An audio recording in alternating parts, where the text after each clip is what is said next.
In this guide, I'm going to show you guys how to fix YouTube TV login error. Let's get started.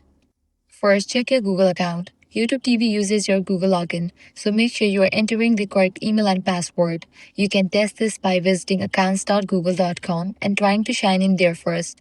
If you can't log in there, you'll need to reset your password before accessing YouTube TV. In case you are using the YouTube TV app and could not log in, you can try using the web version. Go ahead and launch your preferred browser. Now navigate to the website tv.youtube.com. From here, you can try to log in. Next up, you'll need to disconnect to any VPN or proxies. To check that, launch your settings.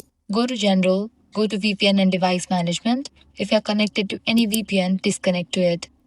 Next up, check your app updates. For that, close this, launch Play Store or App Store.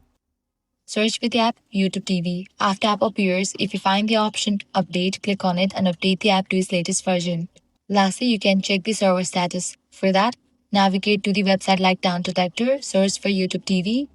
If you found out any outages from their end, you'll need to wait until the problem will be resolved from their end. And that's it. By following these steps, you'll be able to log into a YouTube TV account. If this guide helped you out, do not forget to like, share, and subscribe to our channel. Thanks for watching.